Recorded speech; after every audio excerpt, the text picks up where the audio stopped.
Në prag të Krishtlindjeve, një vilë luksoze fsheh heshtjen therse të një gruaje të moshuar. Ajo që duhej të ishte një festë, shndërrohet në një makth të heshtur.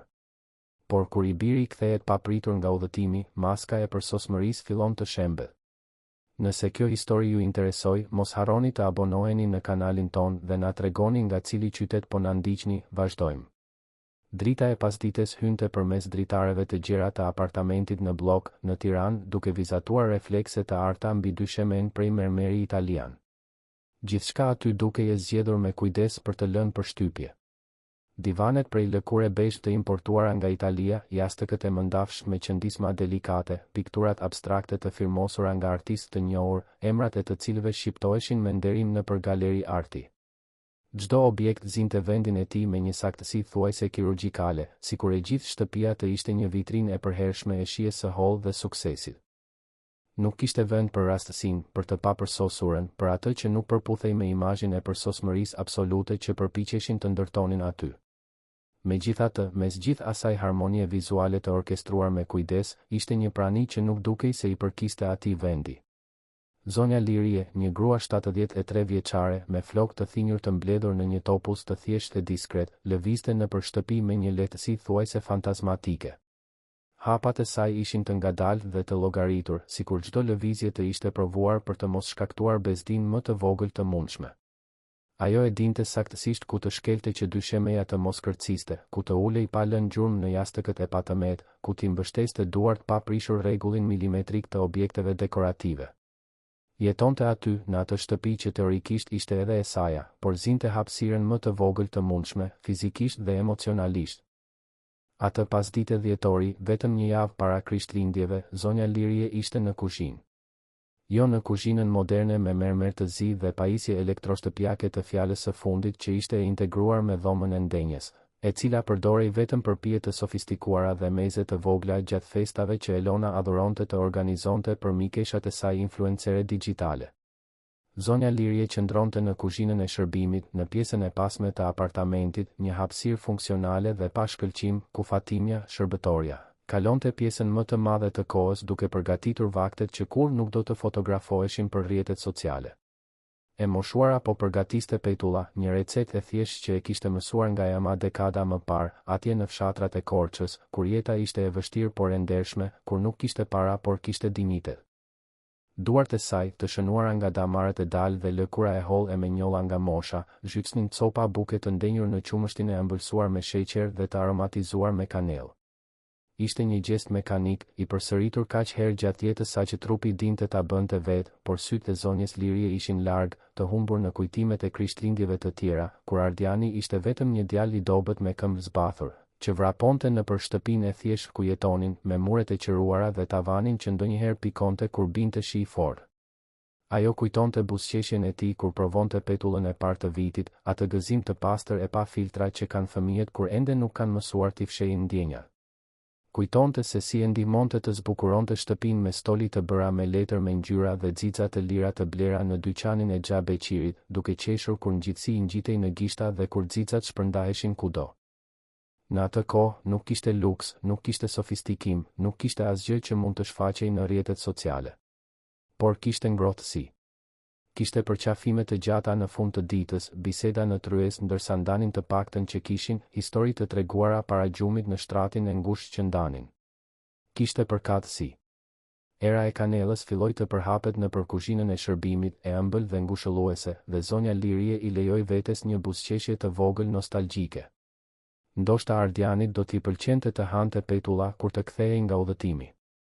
Ndoshta ai gjesti thjesht mund t'i kujtonte se kush ishte ai para gjithë kësaj, para parave që ja transformuan jetën, para apartamentit luksos në blok, para se Elona të hynte në jetën e tij dhe pak nga pak të ndërtonte mure të padukshme mes nënës dhe djalit.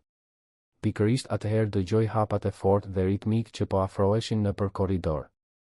Hapa takash të larta që godisnin dyshemen e porcelanit me një rregull si thuajse ushtarake, çdo goditje duke jehuar si një deklarat autoriteti. Zonja Lirie i njohu menjëherë. Elona. Trupi i saj u shtang në mënyrë të pavullnetshme, si një kafshë që ndjen grabitqarin të afrohet dhe përgatitet instinktivisht për rrezikun. Ajo uli kokën, duke u përqendruar edhe më shumë në detyrën e përgatitjes së petullave, duke u përpjekur të bëhej e padukshme, duke u përpjekur të zhdukej brenda asaj hapësire që ishte tashmë kaq e vogël. Elona hyri në kuzhinën e shërbimit me të njëjtën shprehje të kontrolluar dhe të studiuar që mbante në pothuajse të gjitha situatat. Ishte një grua 42 vjeçare, e gjatë, në mënyrë të përsosur e dobët fal seancave javore me trajner personal dhe një dietë rigoroze të ndjekur nga nutricionisti, me flokë biond të krejur dhe të rregulluar në mënyrë perfekte nga parukieri që i shërbente në shtëpi. Fytyra e saj dukej e skalitur nga procedura estetike të sakta, me atë lëkurë të tërhequr dhe me shkëlqim që denonconte përdorimin e rregullt të botoksit dhe mbushësve. Kishte veshur një kostum të bardhë të paqortueshëm, nga ata që kushtojnë sa 3 rroga minimale, bijuteri diskrete, porteje të shtrenjta të zgjedhura nga një stiliste personale dhe mbante celularin në dorë si një zgjatim të trupit të saj, duke kontrolluar vazhdimisht njoftimet, komentet, numrin e pëlqimeve dhe shpërndarjeve.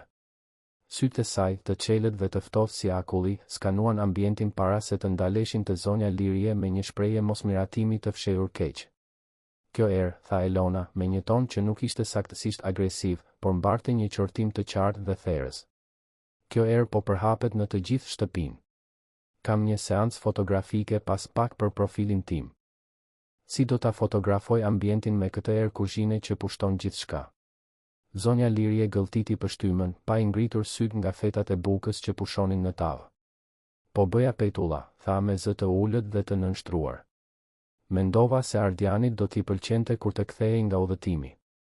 Ai gjithmonë i ka pëlqyer kaq shumë. Elona pshertiu, një pshertim e gjatë dhe e ngarkuar me padurim teatral, sikur po merrej me një fëmijë që nuk kuptonte rregullat bazë të bashkëjetesës. Lirie, kemi folur për këtë disa herë. Shtëpia ka një koncept, një standard estetik që duhet ruajtur.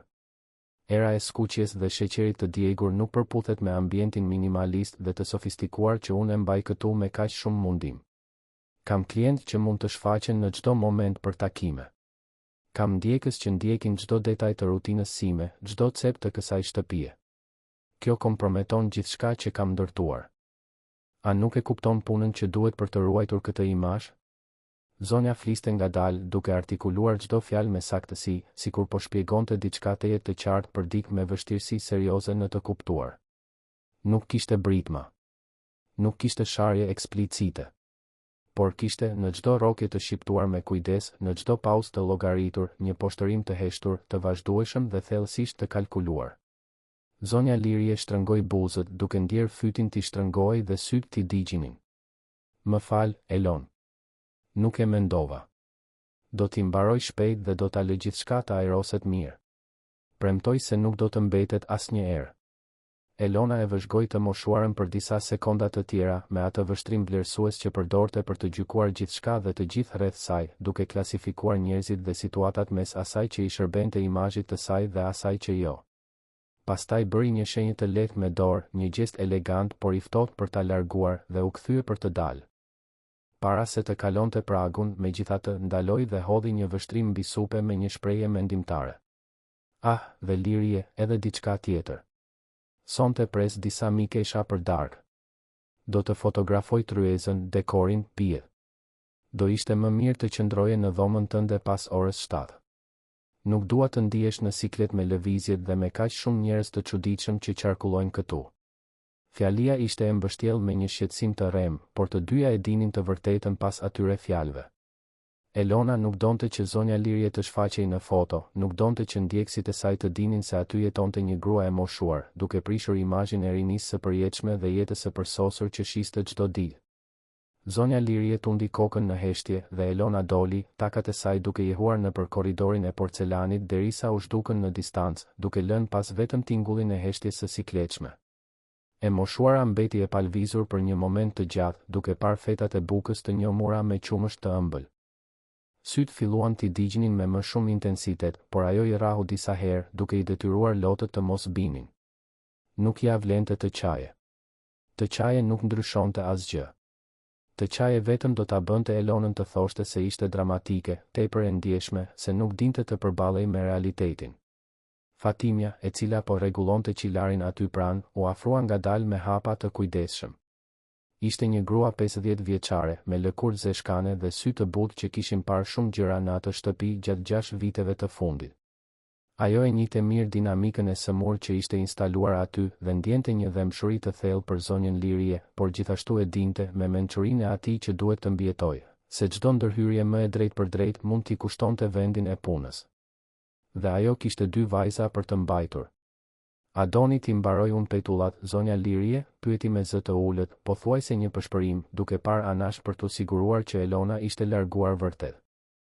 Zonja Lirie tundi kokën negativisht, duke u përpjekur të buzëqeshte, por duke arritur vetëm një shprehje të trishtuar. Jo, Fatime. I mbaroj unë. Por faleminderit. Faleminderit që je këtu. 2 gratë shkëmbyen një vështrim mirë kuptimi të heshtur. Fatimja nuk u largua. Qëndroi aty pranë, si një prani e heshtur solidariteti. Ndonjëherë, fakti I thjesht që nuk ishe plotësisht vetëm ishte tashmë një lehtësim, sado I vogël. Zonja Lirie vazhdoi të përgatiste petullat, por tani gjesti nuk I sillte më ngushëllimin e mëparshëm. Kujtimi I ëmbël I buzëqeshjes së Ardianit fëmijë u zëvendësua nga kujtimi I Ardianit të rritur, gjithmonë I nxituar, gjithmonë I zënë, gjithmonë mungesor edhe kur ishte I pranishëm. Ai ishte në Dubai prej gati 10 ditësh, duke marrë pjesë në një sër takimesh të rëndësishme për të zgjeruar bizneset e kompanisë teknologjike që kishte themeluar vite më parë me 2 ortakë. Kompania ishte rritur në mënyrë eksponenciale, duke e shndërruar Ardianin në një biznesmen të suksesshëm, të admiruar në revistat e biznesit, të ftuar në leksione dhe evente. I telefononte her pas here SMS, pyetje të shpejta dhe protokollare se si ishte, përgjigje automatike nga ajo duke thënë se gjithçka ishte mirë, se nuk duhej të shqetësohej. Ai kur nuk këmbëngulte. Kur nuk thelloi. Ndoshta sepse nuk donte të dinte vërtet, ose sepse besonte sinqerisht se gjithçka ishte mirë. Elona gjithmonë kujdesej që Ardiani ta besonte këtë. Kur ai ishte në shtëpi, ajo ndryshonte plotësisht sjellje. Bëhej më e përzemërt, më e duruar, ndonjëherë madje e përfshinte zonjën Lirie në biseda sipërfaqësore për motin apo për ndonjë lajm të padëmshëm. Por sapo Ardiani dilte për në zyrë ose nisej për një nga udhëtimet e tij të shpeshta të biznesit, maska binte plotësisht dhe Elona e vërtet shfaqej. E ftohtë, kontrolluese, e përpikt, e fiksuar për të mbajtur çdo centimetër të shtëpisë dhe të jetës brenda standardeve rigoroze që ajo vetë kishte vendosur.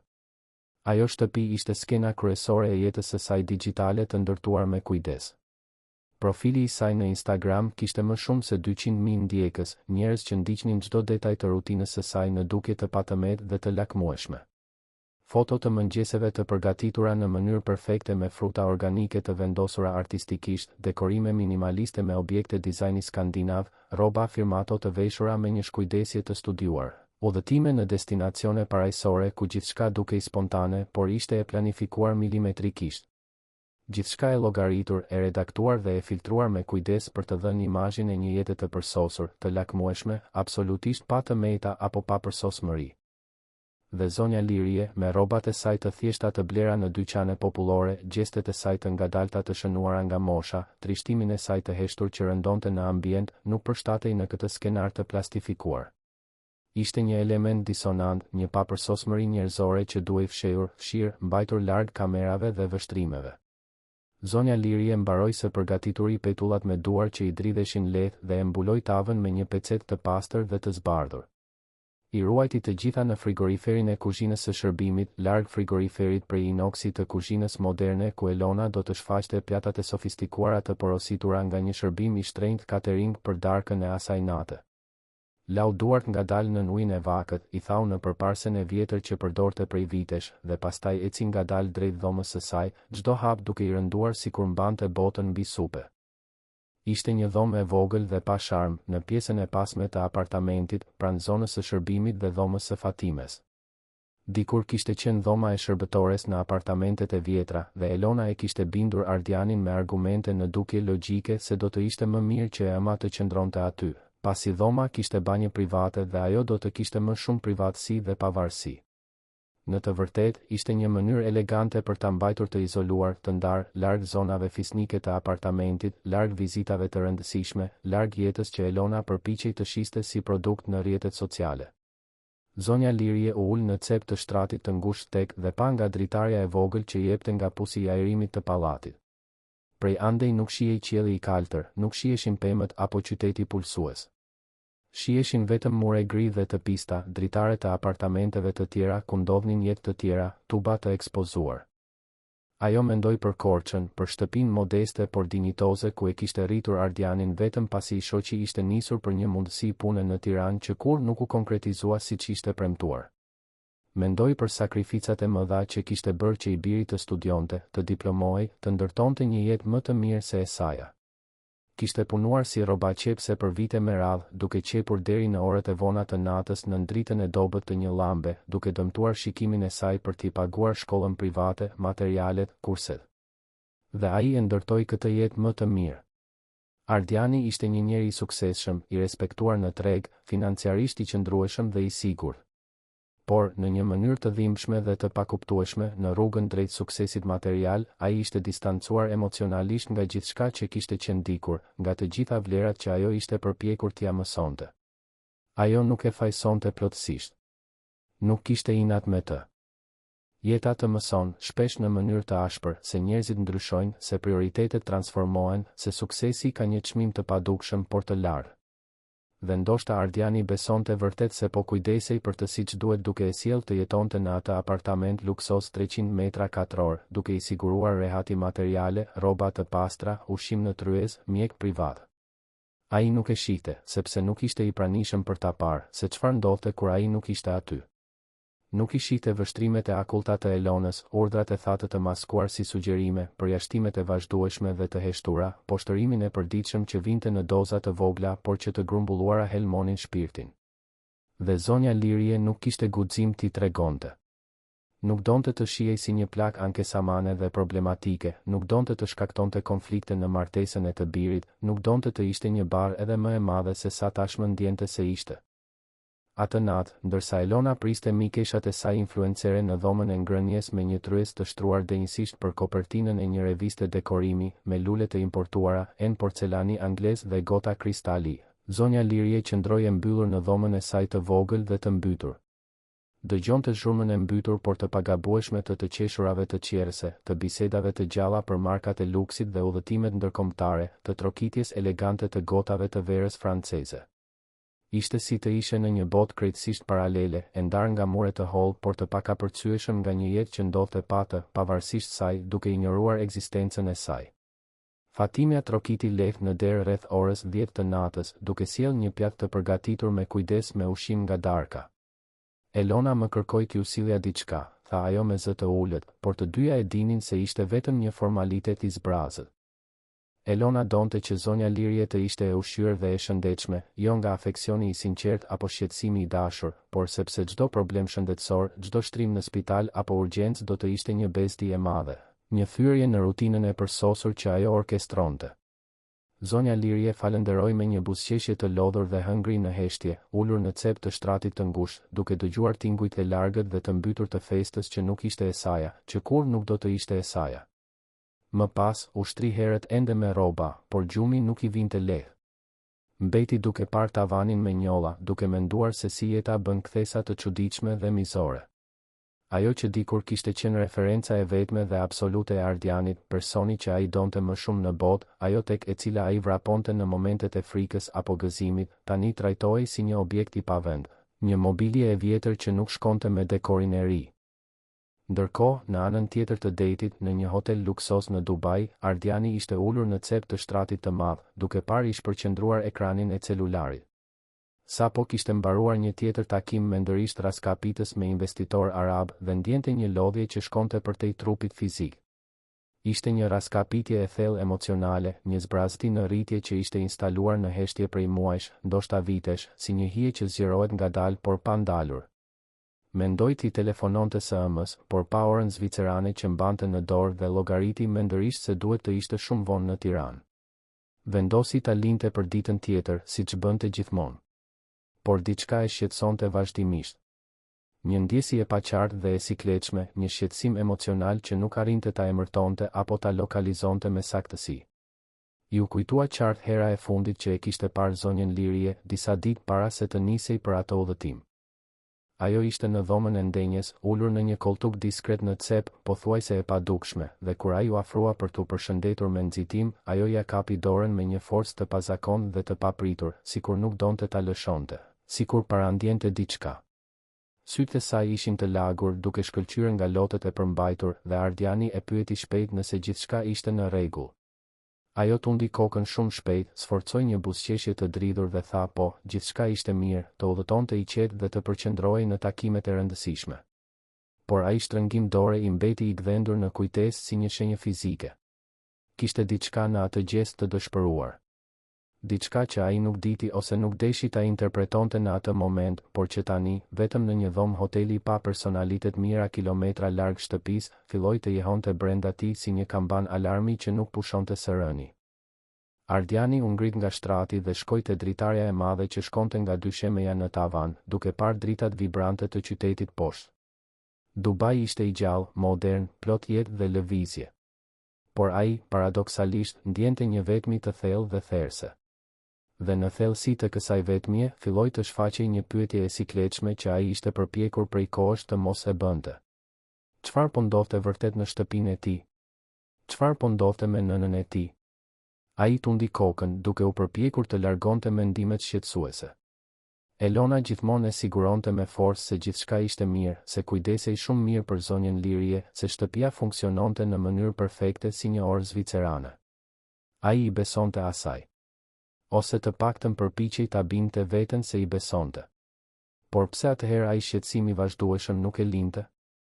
Pse ai shtrëngim dore i së ëmës e përndiqte kaq shumë?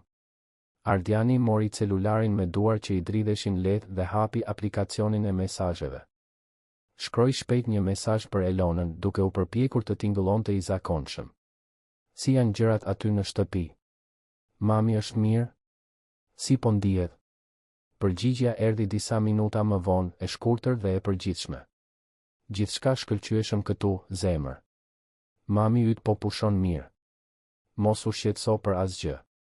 Përqendrohu në takimet e tua të rëndësishme. Të dua shumë. Ai e lexoi mesazhin 2-3 herë, por diçka thelbësore në të nuk e qetësoi siç duhej. Ndoshta ishte toni tepër i përgjithshëm dhe i paqartë, mungesa e detajeve konkrete dhe specifike. Ose ndoshta ishte thjesht mendja e tij e lodhur dhe e stresuar që krijonte probleme imagjinare aty ku nuk kishte. Ardiani pshertiu thellë dhe e la celularin në shtratin e çrregull. Duhej të flinte. Nesër do të ishte një tjetër ditë e gjatë dhe intensive negociatash komplekse që do të kërkonin gjithë përqendrimin e tij. Por gjumi, kur më në fund arriti të vinte pas shumë kohësh, solli ëndra shqetësuese dhe trazuese. Ardiani e shihte veten përsëri fëmijë, 6 apo 7 vjeç, duke vrapuar zbathur nëpër shtëpinë e thjeshtë dhe të ngushtë në korç, duke thirrur të ëmën me atë zë të hollë fëmije. Ajo ishte gjithmonë aty në atë kohë, gjithmonë e pranishme, gjithmonë e disponueshme, gjithmonë duke buzëqeshur edhe kur ishte e raskapitur nga puna. Por në ëndër, diçka ishte ndryshe dhe e frikshme. Kur ai më në fund i afrohej, duke i zgjatur duart e vogla, ajo zhdukej si tym dhe ai mbetej plotësisht vetëm në një korridor të gjatë, të errët dhe pafundësisht të zbrazët, duke bërtitur emrin e saj pa marrë asnjë përgjigje, vetëm jehon dhe më shumë jehon. U zgjua në mes të natës, me zemrën që i rrite fort në gjoks dhe frymëmarrjen e rëndë e të çrregull. Pa përreth i çorientuar dhe i hutuar, duke ju dashur disa sekonda ankthi për të njohur dhomën pa personalitet të hotelit. Ju deshën edhe disa sekonda të tjera për t'u qetësuar minimalisht. Ishte vetëm një ëndër, i përsëriste vetes si një mantra. Vetëm një ëndër pa kuptim. Por ndjesia e tmerrshme e ankthit mbeti, e ngjitur në gjoks si një hije viskoze që nuk shpërndahej as me dritën e abazhurit të ndezur. Në Tiranë, zonja Lirie gjithashtu u zgjua në mes të asaj nate, por jo për shkak të një makthi. Gjumi i lehtë dhe i fragmentuar i pleqërisë e mbante në një gjendje gjysmë ndërgjegjeje të vazhdueshme. Përveç kësaj, dëgjonte zhurmë zërash të lartë që vinin nga dhoma e ndenjes. Mikeshat e Elonës ishin ende aty dhe nga toni i ndryshuar i të qeshurave të qerëse dhe bisedave që rriteshin në volum, tashmë ishin mjaft të derur nga vera e shtrenjtë që rrinte lirshëm. Zonja Lirie u ngrit ngadalë nga shtrati, duke ndjer kyçet që protestonin, dhe shkoi te dera e dhomës, duke mbështetur veshin me kujdes në drurin e ftohtë. Po ti ke një vjerë që jeton këtu, Elon? Pyeti një nga zërat femëror, me një ton habie dhe kureshtjeje të sinqertë. Kur nuk e kam parë në asnjë nga fotot e tua. As nuk e dija që ishe e martuar me dikë që kishte ende nën. E qeshura e Elonës jehoj në për apartament, një e qeshur e lehtë dhe artificiale. Po, kam, u përgjigj ajo me një natyrshmëri të akull që ja ngriu gjakun zonjës Lirie. Por ajo ri në dhomën e saj të vogël në fund. Ashtu preferon. Është pak e turpshme, e dini si është. Njerëzit më të moshuar ndonjëherë nuk arrin të përshtaten mirë me ambientet sociale moderne. Mbetet pak e humbur, e gjora. Unë përpiqem ta përfshi, por ajo vetë preferon të qëndrojë izoluar. Ah, kuptoj, komentoj një zë tjetër. Edhe vjera ime është kështu. Duket sikur jetojnë në një planet tjetër, apo jo? Mikeshat qeshen në shenjë pajtimi dhe biseda kaloi shpejt në tema të tjera, duke komentuar për një restorant të ri të sofistikuar që ishte hapur te pazari i ri dhe për një udhëtim në Paris që njëra prej tyre po planifikonte. Zonja Lirie u largua ngadalë nga dera, duke ndjerë gjoksin t'i shtrëngoi me një dhimbje që shkonte shumë përtej fizikes. Ajo e dinte fare mirë se Elona gënjente me një lehtësi të frikshme. Nuk ishte zgjedhja e saj të qëndronte e izoluar dhe e fshehur. Nuk ishte preferenca e saj të jetonte si një fantazm në shtëpinë e saj. Por ta dëgjoja atë të thënë me kaq natyrshmëri, ta dëgjoje nusën të shtrembëronte plotësisht realitetin me kaq lehtësi dhe pa gjurmën më të vogël të fajit apo sikletit, dhimbte në një mënyrë që fjalët thjesht nuk arrinin ta kapnin apo ta shprehnin siç duhet. U kthye në shtratin e ngushtë dhe të parehatshëm, duke tërhequr batanien e hollë deri në mjekër, duke u përpjekur dëshpërimisht të ngrohej. Por i ftohti që ndjente nuk vinte nga jashtë, nuk shkaktohej nga temperatura e ajrit. Vinte nga brenda, nga një vend i thellë dhe i errët i shpirtit ku vetmia absolute dhe refuzimi i vazhdueshëm ishin instaluar si mysafir të përhershëm dhe të padëshiruar që refuzonin të largoheshin. Ditët në vijim ishin një përsëritje mekanike dhe dëshpëruese e të njëjtit model të vendosur. Zonja Lirie zgjoi herët para agimit, pinte kafe vetëm në kuzhinën e shërbimit ndërsa shtëpia ende flinte, shmangte me kujdes qarkullimin nëpër zonat e përbashkëta fisnike kur Elona ishte zgjuar dhe lëvizte nëpër apartament. Ndonjëherë, me një dëshirë të sinqertë për t'u ndjerë e dobishme, përpiqej ta ndihmonte Fatimen me detyra të vogla shtëpiake, të paloste peshqirët, të rregullonte qilarin, por edhe këtë Elona e mos miratonte kategorikisht. Thoshte me atë tonin për buzës se shtëpia kishte punonjes të paguar mirë dhe të trajnuar posaçërisht për këtë, se zonja Lirie duhej të përfitonte për të pushuar dhe për t'u kujdesur për shëndetin e saj. Por të pushojë aty, në atë kontekst mbytës, do të thoshte të qëndroje e palvizur, e padukshme dhe e heshtur, duke zënë hapësirën më të vogël fizike dhe emocionale të mundshme, praktikisht duke pushuar së ekzistuari. Ardiani telefonoi edhe 2 herë të tjera gjatë asaj jave të gjatë, biseda të shpejta dhe sipërfaqësore, gjithmonë të nxituara me zhurmën e trafikut ose aeroporteve në sfond. Biseda ku zonja Lirie përsëriste mekanikisht si një robot i programuar se gjithçka ishte mirë, se ai nuk duhej të shqetësohej për asgjë, se duhej të përqendrohej në takimet e rëndësishme. Ajo donte dëshpërimisht t'i tregonte të vërtetën e plot, donte t'i thoshte se ndihej e mbytur dhe e padukshme, e zvogëluar dhe e fshirë si një qiri që dikush e ka fryrë. Por fjalët thjesht nuk arrinin të dilnin nga fyti i shtrënguar. Kishte një frikë paralizuese se mos tingëllonte dramatike dhe e egzageruar, se mos shihej si një plagë problematike dhe ankesamane, se mos e largonte edhe më shumë emocionalisht të birin që ishte tashmë kaq i largët, kaq i paarritshëm. Dhe kështu, e burgosur mes heshtjeve të rënda dhe gënjeshtrave me qëllim të mirë por shkatëruese, e vërteta e dhimbshme vazhdonte të fshihej dhe të varrosej, duke u rritur në heshtje si një hije që zgjerohej dhe që së shpejti, shumë shpejt, nuk do të kishte më vend brenda asaj shtëpie të aparencave artificialisht të përsosura. Java ecte në mënyrë të pashmangshme dhe Krishtlindjet afroheshin me premtimin e tyre tradicional për bashkim dhe dashuri familjare. Elona tashmë kishte filluar të planifikonte me përpikëri dekorimin e hollësishëm të shtëpisë, i cili do të ishte tema kryesore e një serie të veçantë postimesh në profilin e saj në Instagram. Kishte punësuar një ekip të shtrenjtë dekoratorësh profesionistë për ta shndërruar apartamentin në një skenë të vërtet krishtlindjesh të sofistikuar dhe të denjë për një revistë ndërkombëtare dekorimi, me një pemë gjigante 3 metra të importuar. Drita të bardha delikate të sjella posaçërisht nga Evropa dhe stoli minimaliste në tone neutrale argjendi dhe të bardhë akulli. asgjë e kuqe e ndezur dhe popullore, asnjë stoli e bërë në shtëpi që mund të dukej pa shije, asgjë që të dilte minimalisht nga standardi estetik rigoros që ajo kultivonte në mënyrë obsesive dhe që i sillte mira pëlqime dhe komente admiruese. Zonja Lirje e vëzhgonte gjithë këtë nga larg, gjithmonë nga larg, si një spektatore e padukshme e një shfaqjeje teatri në të cilën nuk kishte asnjë rol. Vëzhgonte dhe kujtonte me nostalgji të dhimbshme pemët e thjeshta që zbukuronte me kaq shumë dashuri bashkë me Ardianin kur ai ishte vetëm një fëmijë i pafajshëm. Ato pemë modeste, të zbukuruara me topa me ngjyra të blera në dyqane popullore, yje të bëra me letër alumini të rrudhosur dhe kurora artizanale me kokoshka të futura në fije qepjeje. Ishin plotësisht të papërsosura sipas standardeve moderne, por ishin sinqerisht të tyre. Ishin bërë me dashuri të vërtet, me të qeshura spontane, me kujtime të çmuara që kur nuk do të fshiheshin plotësisht nga kujtesa e zemrës. Një mëngjes të heshtur, ndërsa Elona ishte jashtë për një seancë fotografike komerciale, zonja Lirje gjeti rastësisht një kuti kartoni të vjetër dhe të pluhurosur të ruajtur në fundin e errët të dollapit të ngushtë të dhomës së saj. Brenda saj, e mbështjell me kujdes në letër mëndafshi të zverdhur nga kalimi i pamëshirshëm i kohës, ishte një stoli e veçantë krishtlindjesh që Ardiani e kishte bërë me duart e veta në moshën 7 vjeçare. Ishte një yll i parregullt prej kartonit të trash i mbuluar me xixa të arta, tashmë mjaft i zbehur dhe i qëruar në disa pika, me emrin e tij të shkruar me shkronja fëminore dhe të shtrembëra në anën e pasme duke përdorur një stilolaps blu. Ajo e mbajti stolinë e çmuar me kujdes ekstrem, me duar të dridhura, sikur të ishte gjëja më e vlefshme dhe e çmuar në të gjithë botën, dhe më në fund i lejoi vetes të qante pa censur. Aty, plotësisht vetëm në dhomën e vogël dhe të mbytur, larg vështrimeve gjykuese, ajo qau të gjithë lotët që kishte mbajtur dhe grumbulluar prej kaq shumë kohësh, qau për distancën emocionale në rritje, për vetmin dërmuese, për gjithçka që kishin pasur dikur bashk dhe që tani dukej kaq e pakthyeshme dhe e humbur në të kaluarën.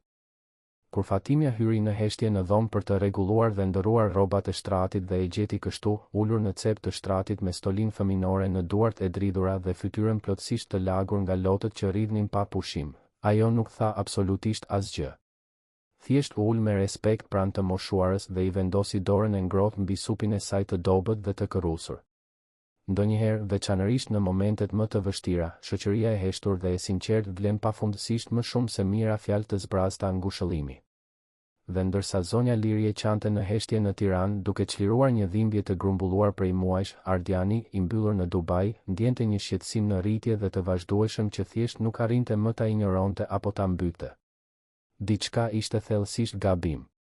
Ai nuk dinte ta identifikonte saktësisht se çfarë, nuk arrinte ta emërtonte apo ta lokalizonte burimin e saktë të shqetësimit, por e ndjente me një siguri instinktive që rritej me çdo orë. Dhe kjo ndjesi e sikletshme filloi të peshonte shumë më tepër se çdo takim i rëndësishëm biznesi, më shumë se çdo kontratë milionere që mund të nënshkruante, më shumë se çdo arritje profesionale. Diçka e padukshme por e fuqishme e thërriste të kthehej në shtëpi me urgjencë. Dhe këtë herë, për herë të parë pas shumë kohësh, ai filloi të kuptonte qartë se ndoshta duhej ta dëgjonte këtë thirrje këmbëngulëse para se të ishte tepër vonë, para se të ndodhte diçka e pariparueshme. Ardiani u zgjua mëngjesin tjetër me vendimin tashmë të marrë. Nuk kishte arritur të flinte më pas atij makti shqetësues dhe kishte kaluar orët e mbetura të natës duke parë tavanin e dhomës së hotelit, duke menduar, duke ripërtypur kujtime, duke ndjerë një peshë në rritje në gjoks. Në orën 6 të mëngjesit, kur drita e zbeth filloi të hynte përmes perdeve, ai ishte tashmë ulur në cep të shtratit me celularin në dorë, duke kontrolluar fluturimet e disponueshme për në Tiranë. Kishte një takim vendimtar të caktuar për atë pasdite me investitor turq, një negociat që ishte përgatitur prej muajsh dhe që mund të nënkuptonte zgjerimin përfundimtar të kompanisë në tregun aziatik. Ishin miliona dollar në lojë. Por për herë të parë pas shumë vitesh, Ardiani ndjeu se paratë nuk ishin gjëja më e rëndësishme. Kishte diçka më të madhe, diçka më urgjente që i tërhiqte vëmendjen. Nëna e tij. Kujtimi i atij shtrëngimi dore, i atyre syve të lagur, i asaj lamtumire të çuditshme nuk i hiqej nga mendja. I telefonoi besnikut, ortakut dhe mikut të tij më të mirë, i cili gjithashtu ishte në Dubai. Zëri i përgjumur i besnikut u përgjigj pas disa cingërimash. Alo, Ardian? Është 6 e mëngjesit, o burr. Ka ndodhur gjë? Duhet të kthehem në Tiranë sot, tha Ardiani pa u zgjatur. A mund ta marrësh ti përsipër takimin me turqit? Pati një pauzë në anën tjetër të linjës. Sot? Ardian, ky takim është vendimtar. E kemi përgatitur prej muajsh. Çfarë ka ndodhur? E di që është i rëndësishëm. Por duhet të shkoj. Ka lidhje me mamin. Kam një parandjenje të keqe. Shumë të keqe. Besniku Pshertiu. Mami yt është sëmur? Nuk e di. Jo saktësisht. Por diçka nuk shkon. E ndjej. Një tjetër pauzë.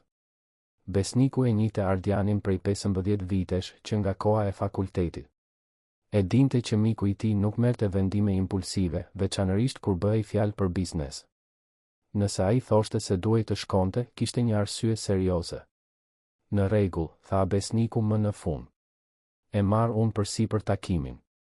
Por a je i sigurt për këtë? Po. Faleminderit, besnik. Ta kam borxh. Shkoj i qetë. Dhe shpresoj që mami yt të jetë mirë. Ardiani e mbylli telefonin dhe menjëherë rezervoi fluturimin e parë të disponueshëm për në Tiranë, i cili nisej në orën 10 të mëngjesit. Bëri valixhen shpejt, mori një taksi për në aeroport dhe gjatë gjithë rrugës ndjeu një urgjencë në rritje, sikur çdo minutë e humbur të ishte vendimtare.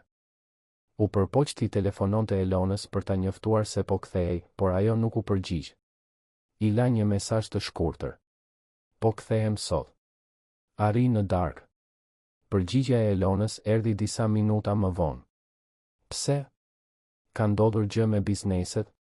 Ai shkroi shpejt. Duhet të shoh mamin. Elona vonoi disa minuta për t'u përgjigjur. Gjithçka është mirë me të. Nuk ke pse të shqetësohesh. Mbaro takimet e tua. Ardiani pa mesazhin dhe ndjeu diçka të çuditshme. Nuk ishte saktësisht ajo që ajo thoshte, por si e thoshte. Kishte një ftohtësi, një nxitim për ta qetësuar që duke i sforcuar. E futi celularin pa u përgjigjur dhe hipi në avion me zemër të shtrënguar. 9 orët e fluturimit ishin një torturë psikologjike. Ardiani nuk arriti të flinte, nuk arriti të përqendrohej në punë, nuk arriti të bënte asgjë tjetër veç se të mendonte. Mendoi për fëmijërinë e tij, për vështirësitë që kishin kaluar bashkë, për sakrificat e heshtura që nëna e tij kishte bërë për të siguruar që ai të kishte mundësi. Ju kujtua se si ajo qepte deri vonë natën për t'i paguar kurset e anglishtes, se si shiste kek për fqinjet për t'i bler librat e shkollës, se si kur, asnjëherë, nuk u ankua apo nuk bëri të ditur peshën që mbante. Dhe çfarë kishte bërë ai në këmbim? Kishte ndërtuar një kompani të suksesshme, kishte fituar para, kishte bler një apartament luksoz. Por ishte larguar. Jo vetëm fizikisht, por emocionalisht. Telefonatat ishin bërë më të shkurtra, vizitat më të rralla, bisedat më sipërfaqësore. I thoshte vetes se ishte i zënë duke ndërtuar një të ardhme më të mirë, por tani, 12.000 metra mbi tokë, filloi të pyeste veten. Më të mirë për kë? Ju kujtua kur e mori zonjën Lirje të jetonte me të dhe Elonën, 3 vjet më parë. Në atë kohë, duke i vendimi i duhur. Ajo ishte vetëm në Korçë, po plakej, kishte nevojë për kujdes.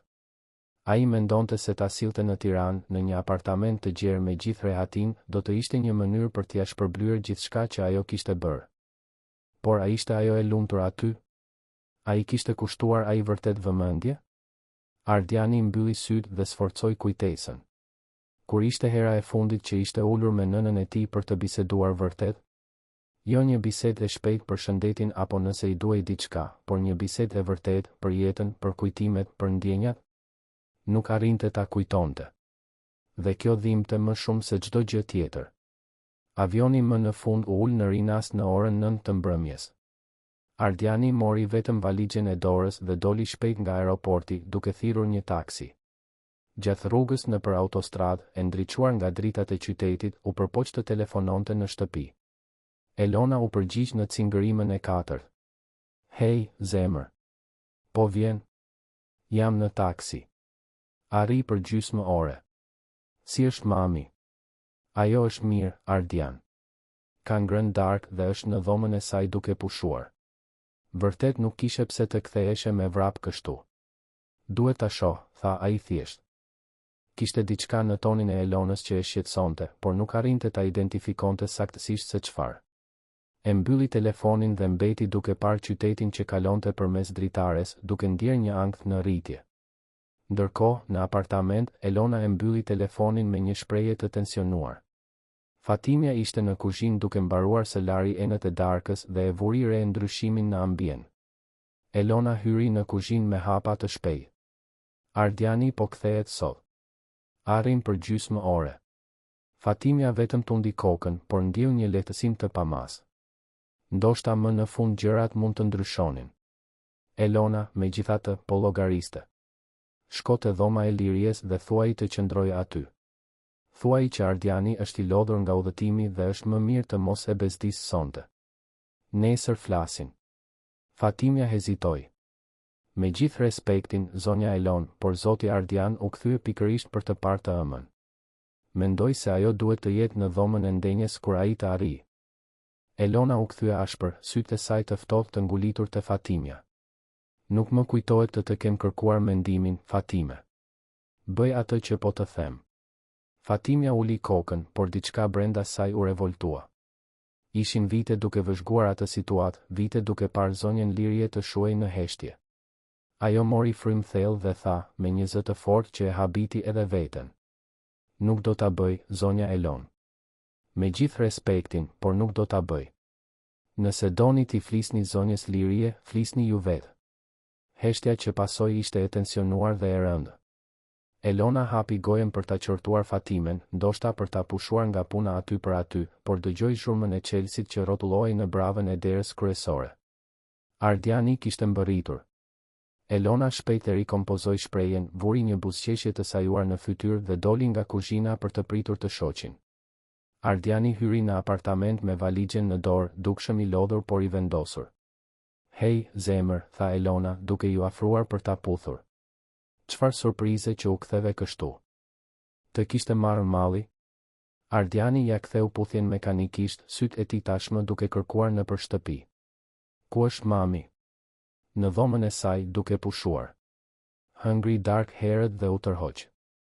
E di si është, I pëlqen të flej herët. Ardiani pa orën. Ishte 9:30. Shumë herët. Do ta shoh. Zemër, ajo duhet të jetë duke fjetur tashmë. Pse nuk bën një dush, të relaksohesh, dhe nesër në mëngjes flet me të me qetësi? Por kishte diçka në këmbënguljen e Elonës që ndezi një alarm në kokën e Ardianit. Do ta shoh tani, përsëriti me një ton më të fortë. E la valixhen në dhomën e ndenjes dhe eci në drejtim të pjesës së pasme të apartamentit, ku ndodhej dhoma e së ëmës. Elona e ndoqi, duke u përpjekur të mendonte diçka për të thënë, por Ardiani tashmë po trokiste lehtë në derë. Mami? Unë jam, Ardiani. Mund të hyj? Pati një moment heshtjeje nga ana tjetër, e ndjekur nga një zhurmë e dikujt që ngrihej me nxitim. Dera u hap dhe zonja Lirie u shfaq, e veshur me një këmishë nate të thjeshtë, sytë e zgurdulluar nga habia. Ardian? Ti u ktheve? Por unë mendova. Zëri I saj u ndërpre kur pa të birin aty duke qëndruar para saj. Dhe pastaj, pa mundur të përmbahej, sytë I u mbushën me lodh. Ardiani ndjeu sikur I kishin dhënë një grusht në stomak. Diçka ishte thellësisht gabim. Nëna e tij dukej më e vogël, më e brisht, më e shuar se kur ai ishte nisur për udhëtim. Dhe ata sy. Ata sy mbartnin një trishtim që ai kur nuk e kishte parë më parë. Mami, çfarë po ndodh? Pyeti Ardiani, duke hyrë në dhomën e vogël dhe duke mbyllur derën pas vetes, duke e lënë Elonën jashtë. Zonja Lirie tundi kokën shpejt, duke fshirë lotët. Asgjë, bir. Gjithçka është mirë. Thjesht u gëzova që të pash. Nuk të prisja sot. Ardiani pa përreth dhomës. Ishte hera e parë pas disa muajsh që I kushtonte vërtet vëmendje asaj hapësire. Ishte e vogël, shumë e vogël. Dritarja jepte nga pusi I ajrimit. Mobiljet ishin të thjeshta, bazike. Nuk kishte asgjë personale, asnjë foto, asnjë objekt që e bënte atë vend një shtëpi. Ishte thjesht një dhomë. Një dhomë mysafirësh. Ose më keq, një dhomë shërbëtoreje. Pse po qan? Këmbënguli Ardiani, duke u ulur në cep të shtratit të ngushtë. Nuk po qaj, u përpoq të fshihej zonja Lirie. Është thjesht emocion që të shoh. Mami, të lutem. E di që diçka nuk shkon. E ndjej. Më thuaj. Çfarë po ndodh këtu? Zonja Liri e pa të birin, atë burr që dikur kishte qenë djali i saj i vogël, dhe ndjeu gjoksin t'i shtrëngoi. Ajo donte kaq shumë t'i tregonte, donte kaq shumë ta hapte zemrën dhe të nxirrte gjithë dhimbjen që kishte grumbulluar. Por kishte frikë. Frikë se mos shkaktonte probleme, frikë se mos shihej si një plagë dramatike, frikë se mos humbiste të paktën që ende kishte. Gjithçka është mirë, Ardian, përsëriti ajo, por zëri i saj u drodh. Ardiani ja kapi duart të ftohta dhe të dridhura. Mami, unë erdha nga Dubai sepse kisha një parandjenjë. Sepse të pash në ëndër. Sepse diçka më thoshte se ti kishe nevojë për mua. Të lutem, mos gënje. Çfarë po ndodh? Dhe ishte në atë moment, me të birin që i mbante duart, me ata sy të shqetësuar të ngulitur në të sajet, që diga më në fund u qa. Zonja Lirie filloi të qante vërtet, një qarje e thellë dhe e dhimbshme që ishte përmbajtur prej kaq shumë kohësh. Ndihem e padukshme, Ardian doli në një pëshpërim të thyrë. Ndihem sikur nuk i përkas asnjë vendi. Sikur jam një peshë, një bezdi. Përpiqem të zë hapësirën më të vogël të mundshme, përpiqem të mos pengoj, por prapë se prapë. Ardiani ndjeu zemrën t'i coptoi. Prapë se prapë çfarë, mami? Çfarë ndodh kur unë nuk jam këtu? Zonja Lirie pa derën e mbyllur, duke e ditur se Elona ndoshta ishte në anën tjetër, dhe e uli edhe më shumë zërin. Ajo nuk më do këtu. E kuptoj, është shtëpia e saj, ajo ka të drejtë t'i doj gjërat në një mënyrë. Por ndonjëherë ndihem kaq vetëm, kaq. Ardiani e tërhoqi të ëmën në një përqafim, dhe ajo e futi fytyrën në supin e tij, duke qarë gjithçka që kishte mbajtur. Ai ndjeu bristësinë e trupit të saj, ndjeu se si ajo dukej sikur ishte të kurrur, dhe një zemërim filloi të rritej brenda tij. Jo zemërim me të, por zemërim me veten që nuk e kishte parë, që nuk i kishte kushtuar vëmendje, që kishte qenë kaq mungesor. Më fal, mami, tha ai, me zë të mbytur. Më fal që nuk e kuptova më parë. Isha kaq i përqendruar në punë, kaq i shqetësuar për gjëra që nuk kanë rëndësi, sa nuk pash se çfarë po ndodhte në shtëpinë time. Ata qëndruan kështu për minuta të gjata, të përqafuar, ndërsa zonja Lirie qante dhe Ardiani përpiqej të përpunonte gjithçka që po zbulonte. Kur ajo më në fund u qetësua pak, ai u largua dhe e pa në sy. Dua të më tregosh gjithçka. Që nga fillimi. Çfarë ndodh këtu kur unë nuk jam? Dhe zonja Lirie, e lodhur duke e mbajtur atë peshë vetëm, filloi të tregonte. Foli për poshtërimet e heshtura, për urdhrat e maskuar si sugjerime, se si mbahej larg vizitave, se si era e saj e ushqimit bezdiste, se si prania e saj prishte estetikën e shtëpisë. Foli se si mbyllej në dhomë gjatë darkave, se si trajtohej si një mobilje e pavend, se si ishte bërë e padukshme në shtëpinë që duhej të ishte edhe e saja. Ardiani dëgjonte gjithçka në heshtje, duke ndjerë zemërimin të rritej me çdo fjalë. Nuk ishte një zemërim shpërthyes, por një zemërim i ftohtë dhe i vendosur. Si nuk e kishte parë? Si e kishte lejuar këtë të ndodhte? Kur zonja Lirie mbaroi së treguari, ai mbeti në heshtje për një moment duke përpunuar. Pastaj u ngrit dhe tha, me një qetësi që binte ndesh me stuhin që ndjente brenda. Ti nuk do të flesh këtu sonte. Ardiani hapi dollapin e vogël dhe filloi të merrte disa rroba të së ëmës. Eja, do të flesh në suitën kryesore me mua. Dhe nesër e zgjidhim këtë një herë e mirë. Por Ardian, Elona do të. Nuk më intereson se çfarë do të thot Elona, e ndërpreu ai me vendosmëri. Kjo është edhe shtëpia ime, dhe ti je nëna ime. Ti duhet të ishe në suitën më të mirë të këtij apartamenti, jo këtu në këtë dhomë të vogël. Unë isha një idiot që nuk e kuptova këtë më parë, por tani e kuptova. Dhe gjërat do të ndryshojnë. Ai e ndihmoi të ëmën të merrte disa gjëra dhe dolën nga dhoma bashkë. Elona ishte në dhomën e ndenjes, duke bërë sikur merrej me celularin, por padyshim që po priste. Kur pa Ardianin që dilte me zonjën Lirie dhe disa rroba të saj, u ngritë alarmuar. Çfarë po ndodh? Mami do të flej në suitën kryesore me mua sonte, tha Ardiani pa ndaluar së ecuri. Ardian, duhet të flasim për këtë, u përpoq Elona duke i ndjekur. Nesër flasim. Sot jam i lodhur dhe dua vetëm të kujdesem për mamin. Ai e çoi zonjën Lirie në suitën kryesore, atë me shtratin e madh, garderobën e gjerë, banjen me vask hidromasazhi.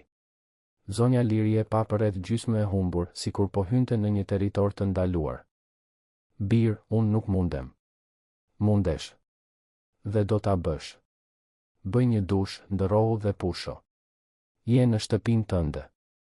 Ardiani doli nga dhoma për të marrë ujë dhe diçka për të ngrënë për të ëmën. Në dhomën e ndenjes gjeti Elonën duke pritur, tani me një shprehje më pak të kontrolluar. Ardian, duhet të flasim tani. Jo, Elon. Tani jo. Jam i raskapitur dhe duhet të përpunoj shumë gjëra. Të përpunosh çfarë? Çfarë të tha mami yt? Ajo është e hutuar, Ardian. Njerëzit e moshuar ndonjëherë hutohen, bëhen dramatik.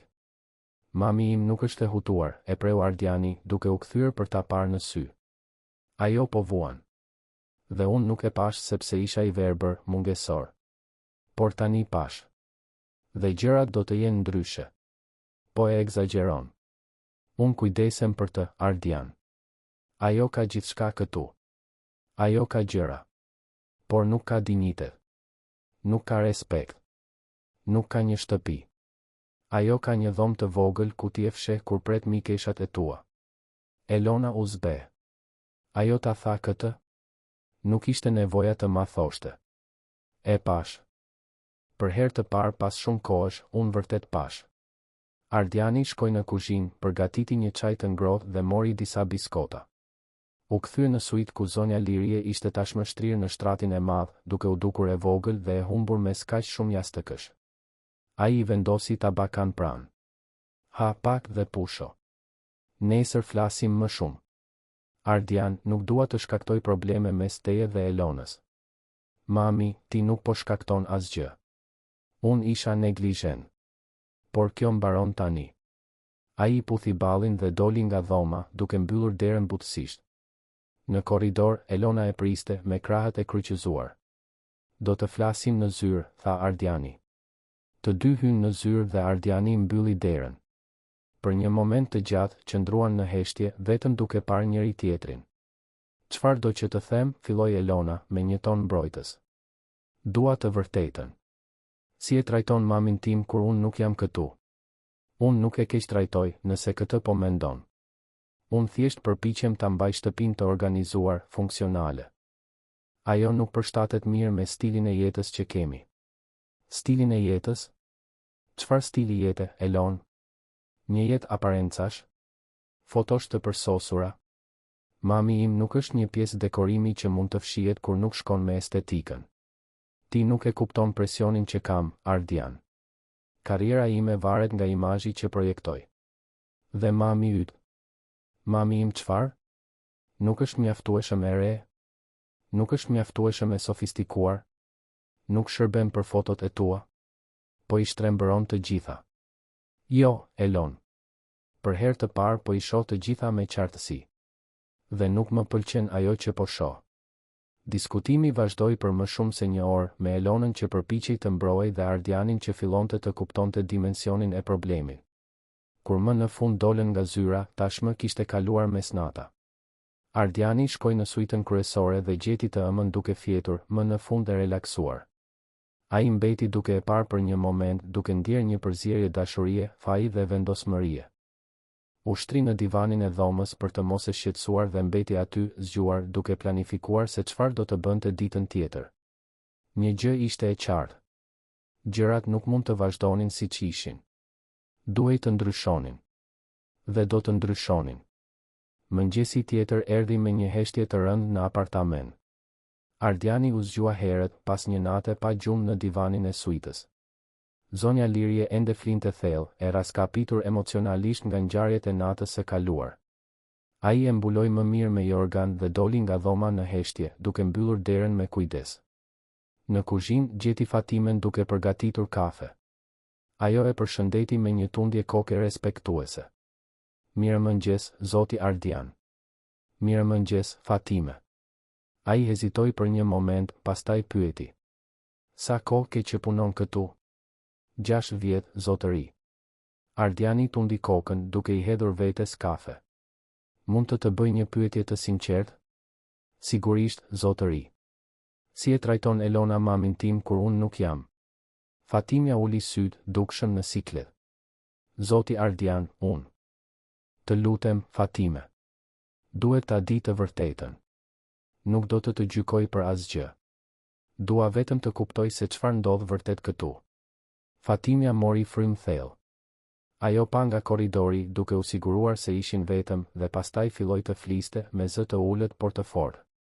Zonja Elona, ajo e trajton zonjën Lirie sikur ajo nuk duhet të ishte këtu. E urdhëron të qëndrojë në dhomë kur ka vizita. Ankohet për gjithçka që ajo bën, për erën e ushqimit, për zhurmën, për praninë e saj. Zonja Lirie kalon gjithë ditën duke u përpjekur të mos bezdis, të mos bëj zhurmë, të mos ekzistojë. Është e trishtueshme, Zoti Ardian. Shumë e trishtueshme. Ardiani ndiu gjoksin t'i shtrëngoi. Pse nuk më ke thënë kurrë? Fatimia e pa me një shprehje të dikujt që mbante një peshk prej kohësh. Sepse unë jam shërbëtore, Zoti Ardian. Nëse do të thosha diçka kundër zonjës Elonës, ajo do të më pushonte nga puna. Dhe unë kam 2 vajza për të mbajtur. Kam dashur të flas kaq herë, por... E kuptoj. Ardiani vendosi filxhanin në banak. Dhe të falenderoj që më tregove tani. Ti nuk do të pushohesh nga puna, të garantoj. Në atë moment, Elona hyri në kuzhinë, tashmë e rregulluar në mënyrë të përsosur pavarësisht orës. Sytë e saj të ftohtë u ndalën te Ardiani dhe pastaj te Fatimia. Fatime, a mund të na lësh vetëm? Shërbëtorja doli shpejt, e lehtësuar që i shpëtoi asaj situate. Ardiani dhe Elona mbetën vetëm, heshtja e tensionuar mes tyre. Fjetë mirë, pyeti Elona, me një ton që përpiqej të tingëllonte i zakonshëm, por dështonte. Jo shumë. Kalova natën duke menduar.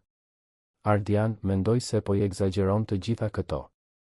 Mami yt është e mirë kujdesur këtu. Ajo nuk është mirë, Elon. Ajo po vuan. Dhe unë isha një idiot që nuk e kuptova. Njerëzit e moshuar janë të ndjeshëm. Ajo mund t'i ketë keq interpretuar disa gjëra. Disa gjëra. Ardiani u kthye për ta parë drejt për drejt.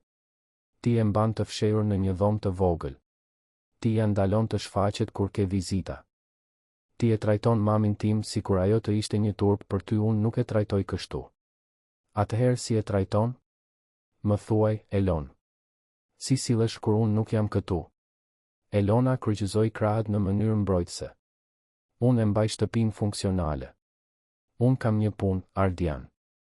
Një punë që varet nga imazhi që projektoj.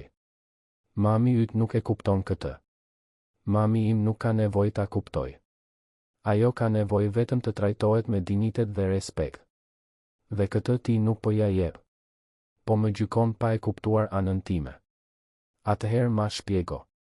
Më bëj të kuptoj pse ti mendon se është e pranueshme të poshtërosh një grua 73 vjeçare që kur nuk të ka bërë asgjë tjetër veç se të ekzistojë.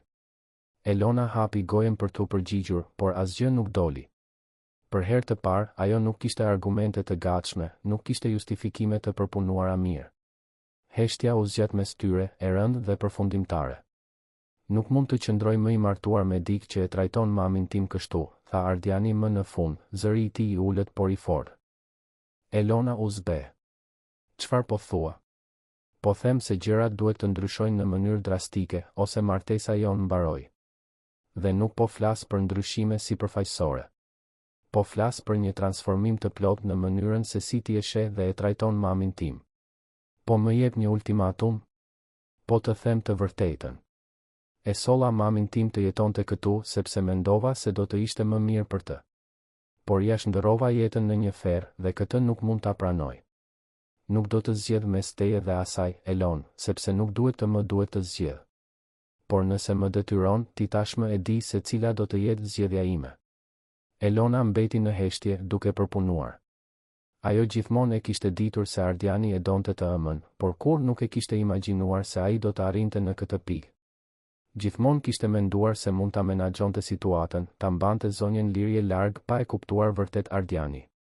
Por tani, e përballur me mundësinë reale të humbjes së martesës, apartamentit, stilit të jetës, ajo filloi të llogariste.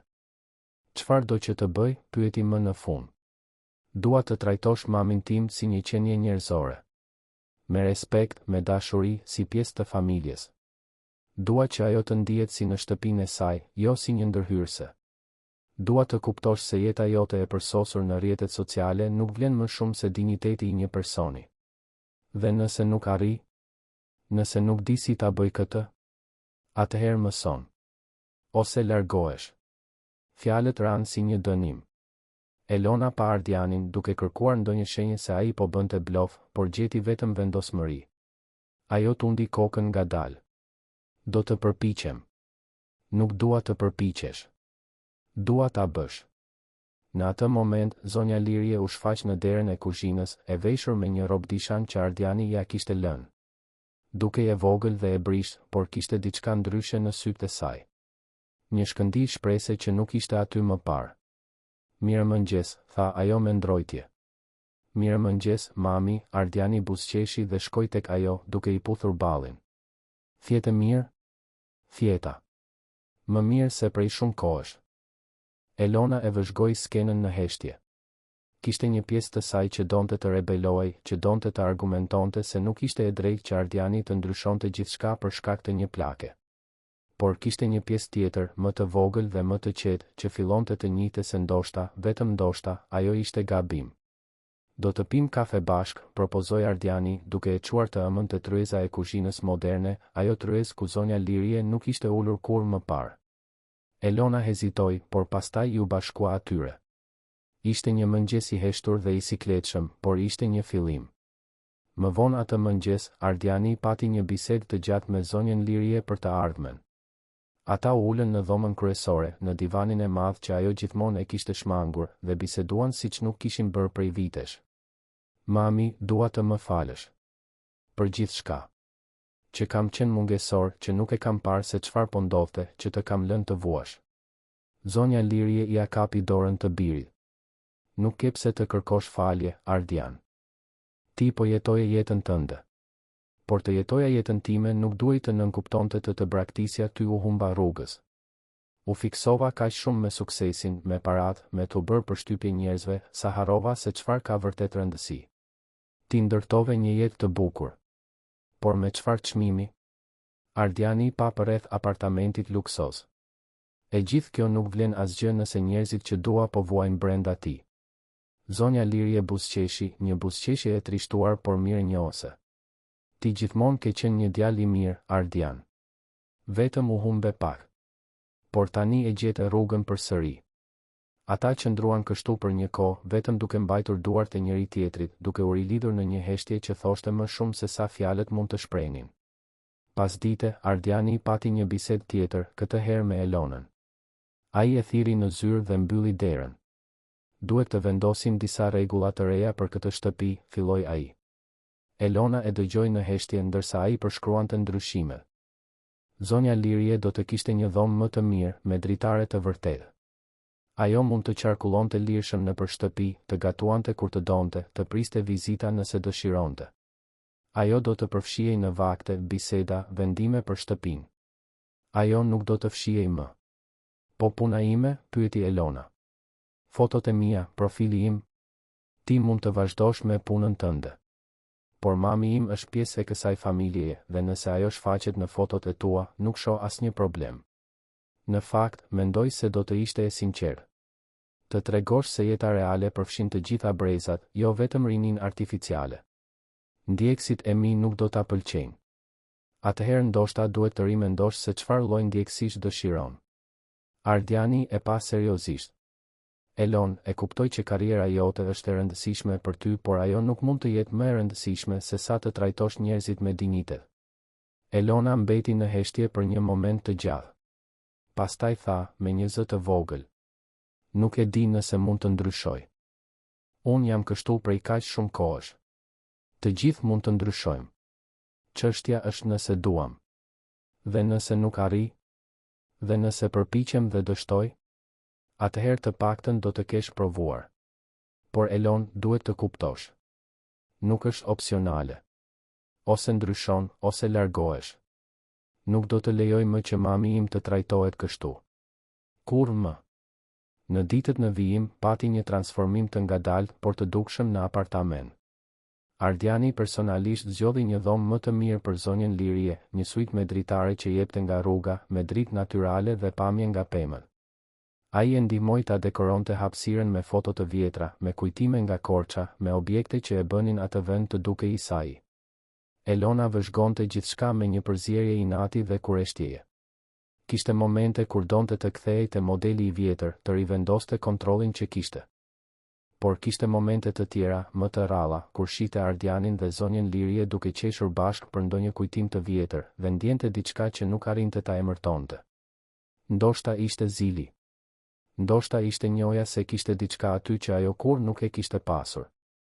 Një natë, ndërsa Ardiani ishte në zyrë duke punuar, Elona gjeti zonjën Lirie në kuzhinë, duke përgatitur më shumë petulla.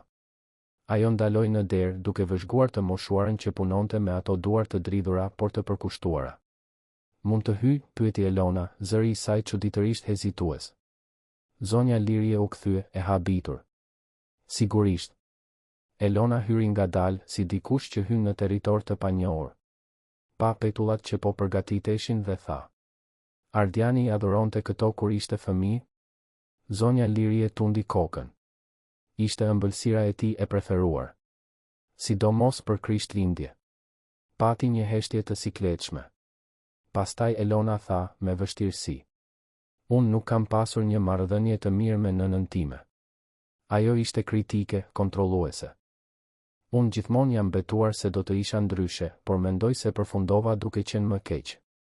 Vetëm në një formë tjetër.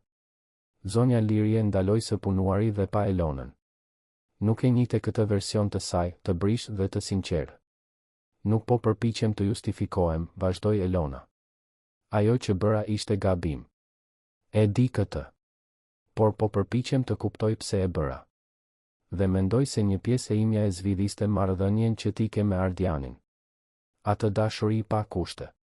Unë kur nuk e kam pasur atë. Zonja Lirie mbeti në heshtje për një moment. Pastaj tha, butësisht. Nuk është vonë për të mësuar të duash në mënyrë të ndryshme. Nuk e di nëse mundem. Askush nuk e di derisa të provoj. Ajo bisedë nuk zgjidhi gjithçka. Nuk i fshiu muajt e poshtërimit dhe dhimbjes. Por ishte një fillim. Një hap i vogël drejt diçkaje të ndryshme. Ardiani, kur mësoi për atë bisedë nga Fatimja, e cila kishte dëshmuar nga larg, ndjeu një shpresë të kujdesshme. Ndoshta kishte një rrugë. Ndoshta njerëzit vërtet mund të ndryshonin. Por ai gjithashtu e dinte se nuk mund ta ulte vigjilencën. Ndryshimi i vërtet kërkonte kohë dhe ai duhej të ishte vigjilent. Për nënën e tij. Për herë të parë pas vitesh, ai ishte vërtet i pranishëm. Dhe kjo bënte gjithë diferencën. Krishtlindjet po afroheshin me shpejtësi. Pema 3 metra e lartë ishte ende e montuar në dhomën e ndenjes, me stolitë e saj të sofistikuara dhe dritat e bardha. Por tani, në maj, Ardiani kishte vendosur yllin prej kartoni që zonja Lirie e kishte ruajtur, atë që ai vetë e kishte bërë në moshën 7 vjeçare. Ishte i papërsosur, i zbehur, plotësisht jashtë standardit estetik të pjesës tjetër të dekorimit. Por ishte i vërtetë. Ishte i tij. Ishte i tyre. Elona pa atë yll me një përzierje ndjenjash.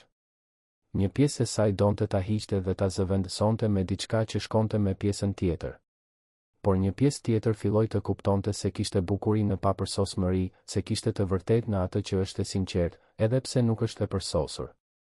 Ajo bëri një foto të pemës me yllin në maj dhe e postoi në profilin e saj me një mbishkrim të thjeshtë.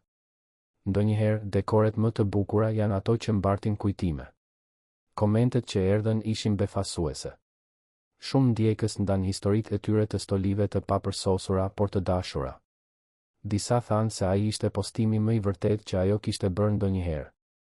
Elona pa ato komente dhe ndjeu diçka të ndryshonte brenda saj. Ndoshta përsosmëria nuk ishte aq e rëndësishme sa mendonte. Ndoshta njerëzit lidheshin më shumë me të vërtetën se sa me fantazinë. Nuk do të ishte një transformim brenda natës. Do të kishte rikthime, momente tensioni, diskutime. Por tani kishte diçka që nuk ekzistonte më parë. Kishte ndërgjegje. Kishte përpjekje. Kishte mundësinë e ndryshimit. Dhe ndonjëherë, kjo ishte gjithçka që duhej për të filluar rindërtimin e asaj që ishte thyer. Nata e Krishtlindjeve erdhi me një qiell të hirtë mbi Tiranë, duke paralajmëruar shi. Në apartamentin në blok, një atmosferë krejtësisht e ndryshme mbizotëronte në ajër.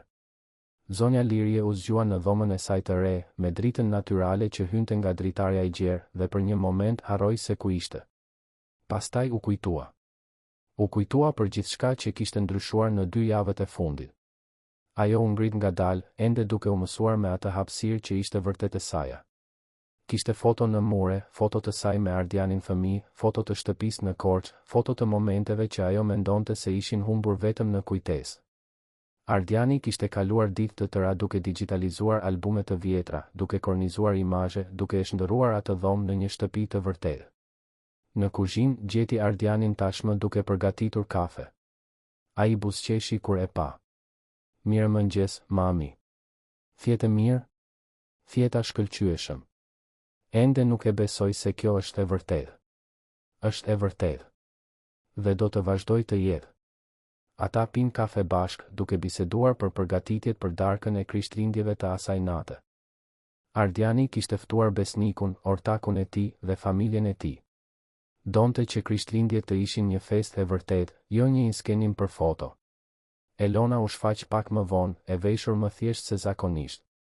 Në ditët e fundit, ajo ishte përpjekur. Nuk ishte e lehtë dhe kishte momente kur modeli i vjetër kërcënonte të kthehej, por ajo po bënte një përpjekje të sinqertë. Mirëmëngjes, tha ajo, me një ton që përpiqej të tingëllonte natyral. Mirëmëngjes, Elon, u përgjigj zonja Lirie, ende me një farë kujdesi. Ardiani vëzhgoi ndërveprimin. E dinte se marrëdhënia mes të dyjave ishte larg të qenit e zgjidhur. Elona ende nuk kishte kërkuar falje zyrtarisht dhe zonja Lirie ende mbante inate të thella.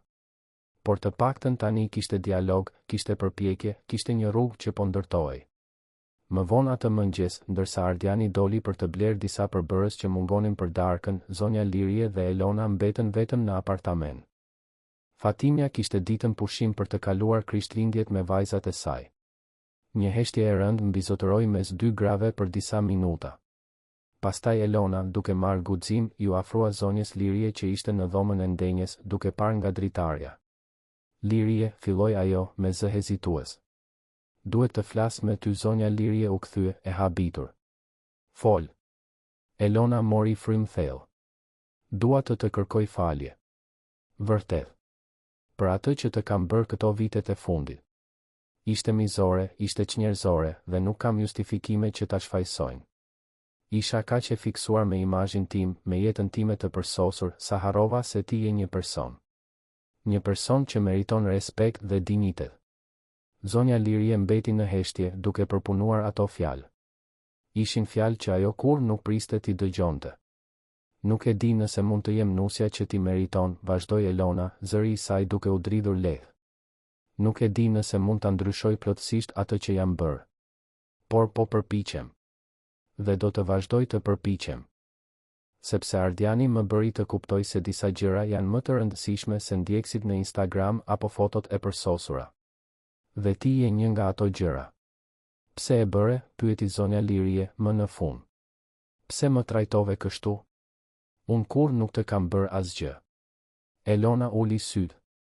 Sepse ti përfaqësoje gjithçka që unë përpiqesha të mohoja. Plakjen, papërsosmërinë, jetën reale. Nëna ime ishte e ashpër me mua, gjithmonë duke më kritikuar, gjithmonë duke më bërë të ndihesha e papërshtatshme. Unë u betova se do të isha ndryshe, se do të ndërtoja një jetë të përsosur ku asgjë nuk do të më lëndonte. Por përfundova duke të lënduar ty në proces. Dhe kjo është e pafalshme. Zonja Lirie pa atë grua, duke parë për herë të parë jo përbindëshin që e kishte torturuar, por një person me plagët dhe pasiguritë e veta. Nuk është e pafalshme, tha zonja Lirie, duke habitur veten. Është e vështirë për t'u falur. Do të duhet kohë. Por nuk është e pafalshme. Elona ngriti syt, e habitur. Ti vërtet mund të më falje? Me kohën. Nëse ti vërtet ndryshon. Nëse ti më trajton si një person, jo si një objekt. Premtoj se do të përpiqem. Çdo ditë. 2 gratë qëndruan aty, në një heshtje që nuk ishte më plotësisht armiqësore. Kishte dhimbje, kishte inate, por kishte edhe mundësinë e shërimit. Dhe ndonjëherë, mundësia ishte gjithçka që duhej. Kur Ardiani u kthye nga pazari, i gjeti të dyja në kuzhinë, Elona duke u përpjekur të mësonte si të bënte petulla me zonjën Lirie. Ishte e ngathët, e çuditshme, dhe Elona qartësisht nuk dinte se çfarë po bënte, por po përpiqej. Dhe zonja Lirie, me një durim që vinte nga vitet e të qenit nën, po i mësonte. Ardiani qëndroi në derë duke vëzhguar atë skenë që 2 javë më parë do të ishte e pamundur. Ndjeu sytë t'i digjinin, por ishin lot lehtësimi, shprese. Pas dite, filluan përgatitjet për darkën. Ndryshe nga darkat e mëparshme të Elonës, kjo nuk do të fotografohej profesionalisht. Nuk do të kishte catering të shtrenjtë apo dekorim të përsosur. Do të ishte një vakt i thjesht, i përgatitur nga ata vetë, me ushqim të vërtet dhe biseda të sinqerta. Zonja Lirie përgatiti specialitetet e saj korçare, pul me bamje, mëmëlig, fasule, plaçi. Ardiani bëri një sallatë që e kishte mësuar nga ajo kur ishte fëmijë. Dhe Elona, çuditërisht, ndihmoi të bënte një byrek dhe të rregullonte tryezën. Nuk ishte tryeza e përsosur e darkave të saj të mëparshme, por kishte lule që Ardiani i kishte blerë në pazar, kishte pjata të thjeshta por të bukura, kishte qirinj që krijonin një atmosferë mikpritëse. Kur besniku arriti me gruan dhe 2 fëmijët e vegjël, apartamenti ishte plot me era ushqimi shtëpie. Fëmijët vrapuan nëpër shtëpi, duke prishur rregullin e patëmet që Elona gjithmonë e kishte mbajtur.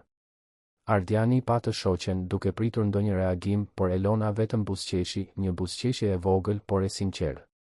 Janë fëmijë, tha ajo thjesht. Fëmijët bëjnë rëmuj. Darka ishte e ngrohtë dhe e gëzueshme. Zonja Lirie bisedoi me gruan e besnikut për receta të vjetra. Ardiani dhe besniku kujtuan histori nga fakulteti. Fëmijët e mbushën ambientin me energjinë e tyre. Dhe Elona, për herë të parë pas shumë kohësh, i lejoi vetes thjesht të ishte, pa u shqetësuar për kënde të përsosura apo ndriçim ideal për foto. Në një moment, një nga fëmijët derdhi lëng në mbulesën e tavolinës. Elona ndjeu instinktin e vjetër të shfaqej, dëshirën për të qortuar, për të rregulluar menjëherë. Por mori frym thellë dhe tha vetëm: "Në rregull, ndodhin aksidente." Ardiani ja kapi dorën poshtë tavolinës, një gjest mbështetjeje dhe njohjeje. Ajo po përpiqej. Vërtet po përpiqej. Pas darkës, ndërsa fëmijët luanin dhe të rriturit bisedonin, Ardiani kërkoi vëmendjen e të gjithëve.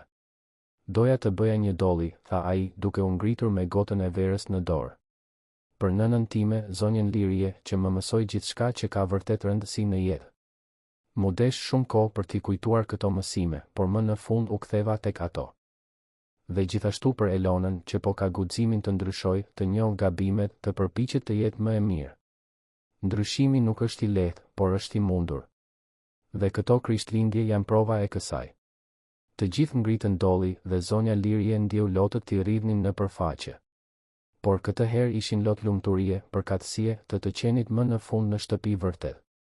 Më vonë, kur mysafirët ishin larguar, të 3 mbetën në dhomën e ndenjes, duke parë pemën e Krishtlindjeve me yllin e papërsosur në maj. Ardiani sugjeroi të bënin një stoli të re bashk, diçka për të simbolizuar këtë rifillim.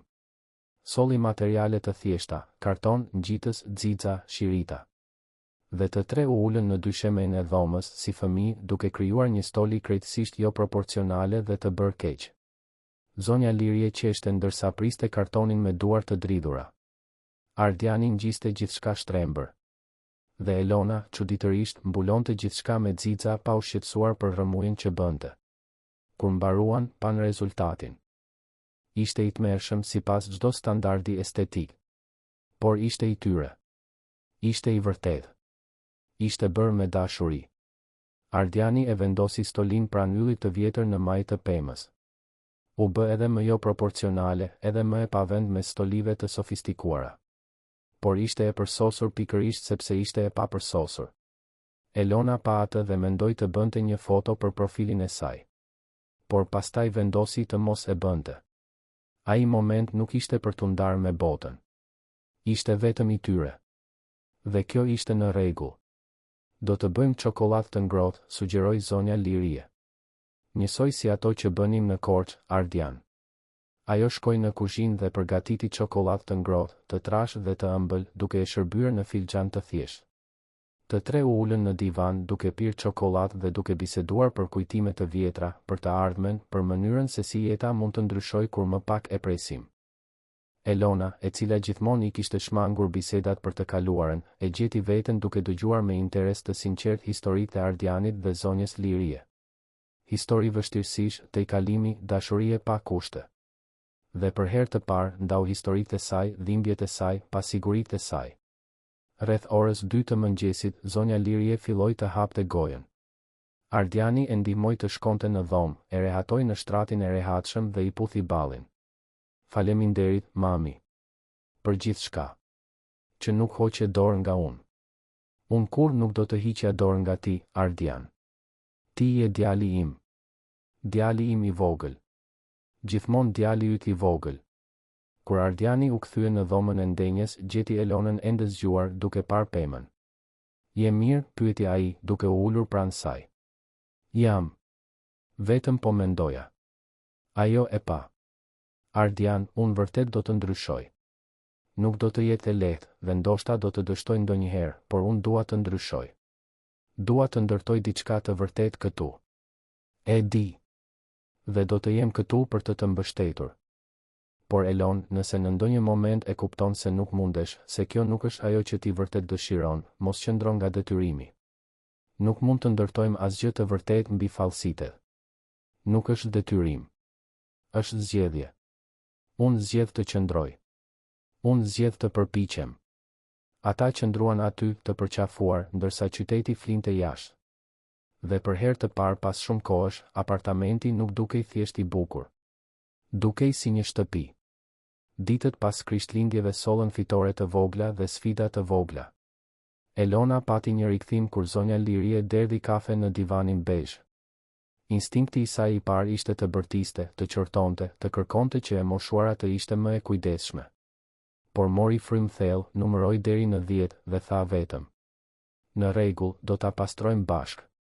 Zonja Lirie, nga ana e saj, filloi t'i lejonte vetes të zinte më shumë hapësirë. Linte revistat e saj në tavolinën e kafes. Shihte televizor në dhomën kryesore. Gatuante kur i vinte dëshira. Pak nga pak, prania e saj bëhej më natyrale, më e integruar. Ardiani reduktoi udhëtimet e tij të punës. Delegoi më shumë përgjegjësi te besniku dhe ortakët e tjerë. Kuptonte tani se nuk ja vlente të ndërtojë një perandori profesionale nëse humbisje atë që kishte vërtet rëndësi në proces. Një pasdite, Elona sugjeroi që zonja Lirie të shfaqej në një nga postimet e saj. Jo për ta fshehur, por për të treguar të vërtetën e jetës së saj. Por vetëm nëse ti dëshiron, nxitoi të thoshte. Pa presion. Zonja Lirie mendoi për një moment. Mundet, tha më në fund.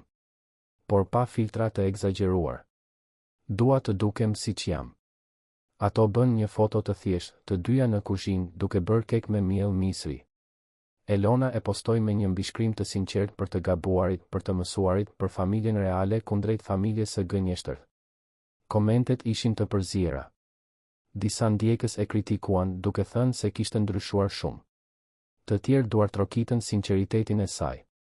Elona vendosi se preferonte ata që duartrokitnin të vërtetën.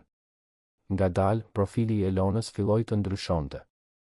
Më pak foto të inskenuara, më shumë momente të sinqerta. Më pak përsosmëri artificiale, më shumë humanizëm real. Ajo humbi disa ndjekës, por fitoi të tjerë. Dhe zbuloi se angazhimet e reja ishin më domethënëse, më të thella.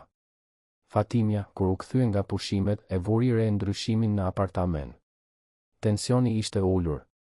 Kishte të qeshura aty ku më parë kishte vetëm heshtje të rëndë.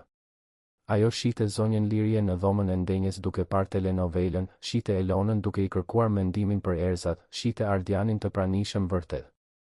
Një mëngjes, Fatimia gjeti zonjën Lirie dhe Elonën duke biseduar për bimët në balkon.